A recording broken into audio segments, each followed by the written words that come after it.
विषयाचं गांभीर्य आपण कमी करणार नाही, कारण विषय जसे एवढे महत्त्वाचे आहेत आणि त्याचबरोबर ते आपल्या जीवनमूल्याशी निगडित आहे।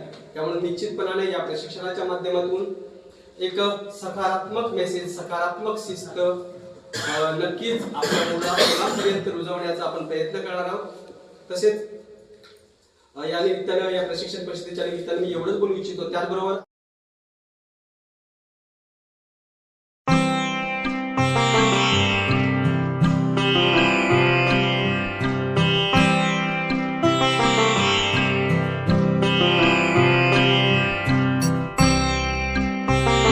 विद्यार्थ्यांना मुलामध्ये एक सकारात्मक बदल अपेक्षित आहे। त्या अनुषंगाने सकारात्मक शिस्त या विषयाचं, या परिषदेचं आयोजन करून त्या संदर्भात एक चर्चा घडून आणावी त्याचं आयोजन करण्यात आलं।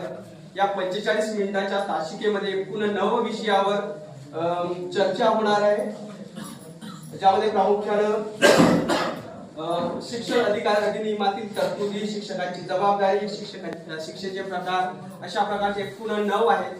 आता पॉल मॅकलिनच्या सिद्धांताच्या आधारावर त्यांनी नाव दिलं की down shifting, theory of down shifting हे नाव रेने आणि जोफ्री केल या 2 तत्ववेत्यांनी या सिद्धांताला नाव दिलं थिअरी ऑफ डाऊन शिफ्टिंग। आता थिअरी ऑफ डाऊन शिफ्टिंग म्हणजे काय नेमकं की बघा, आपलं काम सुरू आहे, ही सर्वसामान्यांच्या बाबतीत होऊ शकते।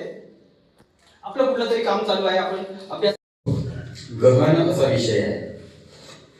राज्यातील काही शाळांमध्ये विद्यार्थ्यांवरील शारीरिक शिक्षेच्या घटना समोर येत असून समाजात याविषयीची चिंता व्यक्त होत आहे।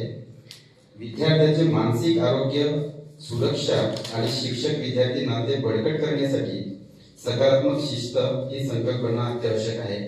आणि म्हणून हा जो आजचा विषय आहे की या सकारात्मक शिस्तीमध्ये नेमके आपल्याला शिक्षक म्हणून कसं वागायला पाहिजे, किंवा आपण आतापर्यंत वेदांत सरांनी सांगितलेले शिस्त आणि बेशिस्त त्याच्या जीवनामध्ये काही ना काहीतरी चांगल्या गोष्टीसाठीच ते आपल्या अंगवळणी येत असते।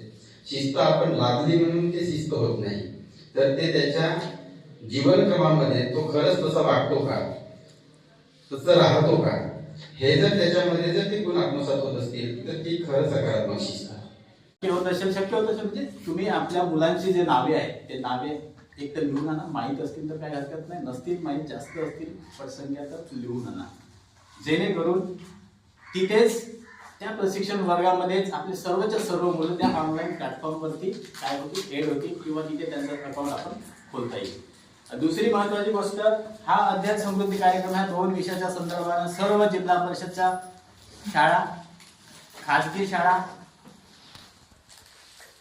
आणि इयत्ता 1ली ते 10वी पर्यंत शिकवणाऱ्या सर्व शिक्षक यांच्यासाठी आहे। सर्व शिक्षकांना पहिले तिथे त्या ऑनलाईन प्लॅटफॉर्म। मित्रांनो, माझा व्हिडिओ नक्की आवडला असेल, माझ्या व्हिडिओला लाईक करा, शेअर करा, कमेंट्स करा आणि नवीन व्हिडिओ बघण्यासाठी माझ्या यूट्यूब चॅनलला सबस्क्राईब करा। धन्यवाद।